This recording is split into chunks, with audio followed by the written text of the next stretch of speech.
Hey guys, welcome back to the another video of government job channel. तो guys, आज की इस video में मैं आपको बताने वाली हूँ Uttarakhand GDS circle, Uttar Pradesh GDS circle और वेस्ट बंगाल जीडीएस सर्कल का रिजल्ट कब तक आ सकता है। और उसी के साथ गाइस, हम आपको बताने वाले हैं कि बहुत सारे कैंडिडेट्स के जो है वो फॉर्म रिजेक्ट हो रहे हैं। तो ऐसी क्या वजह है कि फॉर्म जो है रिजेक्ट हो रहे हैं। अगर आपने फॉर्म अच्छे से फिलअप नहीं किया है तो किस वजह से आपका फॉर्म जो है वो रिजेक्ट हो सकता है, उसके बारे में भी मैं आपको इस वीडियो में जानकारी देने वाली हूँ। तो प्लीज वीडियो को लास्ट तक देखते रहिएगा। तो गाइस, जैसे कि आप सभी कैंडिडेट्स को पता है कि यूपी जीडीएस सर्कल का जो फॉर्म अप्लाई करने का लिंक है वो बहुत दिनों पहले यानी कि सितंबर के मंथ में क्लोज हो चुका है। लेकिन गाइस, बहुत सारे कैंडिडेट्स की क्वेरीज है कि मैम हमने फॉर्म फिलअप करते वक्त कुछ गलतियां की है, तो उससे मतलब क्या हमारा फॉर्म रिजेक्ट हो जाएगा। तो गाइस, ऐसे कुछ कमेंट्स हम आपको दिखाने वाले हैं स्क्रीन के ऊपर। तो गाइस, आप देख सकते हैं कि जहाँ पर बताया गया है कि मैम मैंने अपना कास्ट सर्टिफिकेट सेंट्रल की जगह स्टेट वाला लगा दिया है, तो मैम मेरा फॉर्म रिजेक्ट तो नहीं होगा। तो गाइस, ये कमेंट जो है क्वेरी पूछी है। तो गाइज, आपका जो कास्ट सर्टिफिकेट होता है वो सेंट्रल का भी लग सकता है या फिर स्टेट का भी चल जाएगा। लेकिन आपने अगर स्टेट का अपलोड किया है तो भी चल जाएगा। लेकिन अगर आपको मतलब डॉक्यूमेंट वेरिफिकेशन के टाइम अगर सेंट्रल का कास्ट सर्टिफिकेट लाने के लिए पूछा जाए तो आपके पास सेंट्रल का भी कास्ट सर्टिफिकेट होना चाहिए। तो गाइज, अभी आपको पता है कि अभी तक आपका रिजल्ट नहीं आया है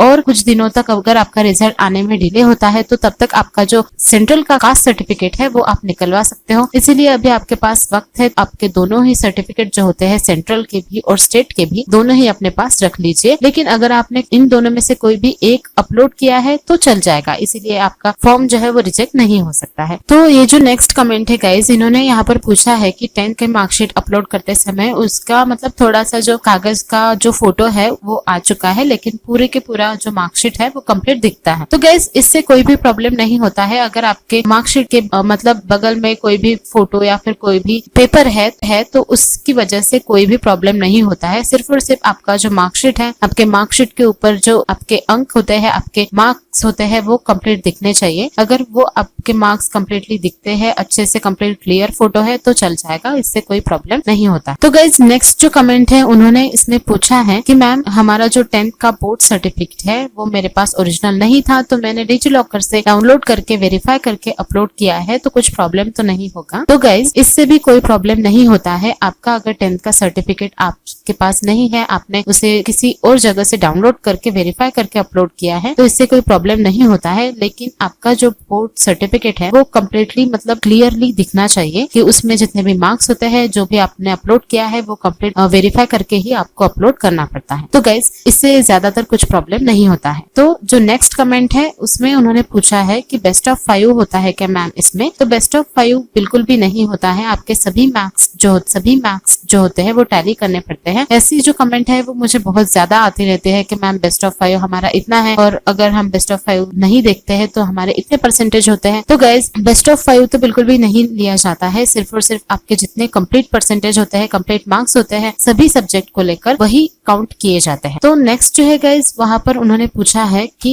मैम फॉर्म भरते समय 10th मार्कशीट अपलोड की है, बोर्ड सर्टिफिकेट नहीं किया, तो कुछ प्रॉब्लम आएगा क्या। तो इससे कोई प्रॉब्लम नहीं आता है। आपके 10th मार्कशीट आपने अपलोड की है तो इससे कोई भी प्रॉब्लम नहीं आता है। लेकिन आपको वेरिफिकेशन जब होगा, डॉक्यूमेंट वेरिफिकेशन, तो डॉक्यूमेंट वेरिफिकेशन के समय आपको 10th की मार्कशीट और बोर्ड सर्टिफिकेट दोनों ही साथ में ले जाना पड़ता है। तो गाइज, इससे बाद जो नेक्स्ट कमेंट है वो है मैम फॉर्म भरते टाइम कास्ट सर्टिफिकेट इनवैलिड हुआ था तो वही लगवा दिया, तो क्या इससे कुछ प्रॉब्लम होगा क्या। तो गाइज, अगर मतलब बहुत टाइम तो ऐसा होता है कि कास्ट सर्टिफिकेट कभी इनवैलिड नहीं दिखाता है, कुछ मिस्टेक आपने की होगी डालते समय, तो इसकी वजह से जो है वो आपका कास्ट सर्टिफिकेट इनवैलिड दिखा रहा है। तो गाइज, इससे प्रॉब्लम हो सकता है, आपका फॉर्म जो है वो रिजेक्ट भी हो सकता है। इसीलिए फॉर्म भरते समय आपको बहुत ही ज्यादा मतलब सावधानी बरतनी चाहिए। हर एक फॉर्म भरते समय उन्होंने पूछा होता है वो सभी पर्टिकुलरली आपको डालना पड़ता है अच्छी तरीके से। तो गाइज, नेक्स्ट जो कमेंट है इन्होंने पूछा है मैम रिजल्ट कैसे चेक करना है। तो गाइज, मैंने रिजल्ट कैसे चेक करना है उसके ऊपर पहले से ही वीडियो जो है वो अपलोड कर दिया है चैनल के ऊपर, और अगर आपको वो वीडियो देखना है, कंप्लीट प्रोसेस जाननी है कि किस तरीके से रिजल्ट आप चेक कर सकते हैं, तो उसका लिंक जो है इसी वीडियो के डिस्क्रिप्शन बॉक्स में आपको मिल जाए। तो गाइज, इस वीडियो में मैंने आपको कंप्लीट जानकारी दे दी है आपके क्वेरीज के बारे में जिन्होंने भी मुझे पूछा था उन सभी को, और उसी तरीके से गाइज मैं हर एक कैंडिडेट को जो है रिप्लाई करती रहती हूँ। तो अगर गाइज आपके और कुछ क्वेरीज होते हैं तो आप हमें कमेंट्स में बता सकते हैं, पूछ सकते हैं, हम आपको ट्राई करेंगे कि हर एक कैंडिडेट को रिप्लाई दे सके। तो गाइस, जिस तरीके से मैंने आपको बताया है कि UP GDS, Uttarakhand GDS circle और वेस्ट बंगाल जीडीएस सर्कल का रिजल्ट जो है दिसंबर के एंड तक आने की ज्यादा संभावना है। तो गाइस, हो सकता है कि पहले आप वेस्ट बंगाल का भी रिजल्ट आ सकता है, और अगर वेस्ट बंगाल का रिजल्ट आ जाए तो यूपी सर्कल का भी रिजल्ट जल्दी रिलीज कर दिया जाए, और उसके बाद गाइस आपका उत्तराखंड सर्कल का रिजल्ट भी रिलीज किया जाए। इलेक्शंस होने वाले हैं तो उसकी वजह से भी प्रॉब्लम आ सकता है यूपी जीडीएस सर्कल के रिजल्ट के ऊपर। कुछ ऐसा हो सकता है कि एक तो आपके इलेक्शन की वजह से आपका रिजल्ट जो है वो डिले हो सकता है, या फिर इलेक्शन की वजह से आपका जो रिजल्ट है वो जल्दी ही अपलोड कर दिया जाए। तो गाइस, अगर आपके रिजल्ट के रिगार्डिंग, यूपी जीडीएस सर्कल के रिजल्ट के रिगार्डिंग, उसी के साथ साथ वेस्ट बंगाल और उत्तराखंड जीडीएस सर्कल के रिगार्डिंग कुछ भी न्यू अपडेट आ जाता है तो हम हमारे चैनल पर आप सबसे पहले नोटिफाई कर देंगे। इसीलिए गाइस, अगर आप हमारे चैनल पर न्यू हैं तो जल्दी से चैनल को सब्सक्राइब कर लीजिए।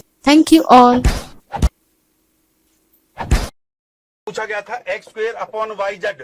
तो ऐसे सवालों को करने के लिए देखिए, एक तो बेसिक ट्रिक है, एक तो लाइक और शेयर ठोक दीजिए, महाकाल का दबा के लाइक और शेयर ठोक दीजिए।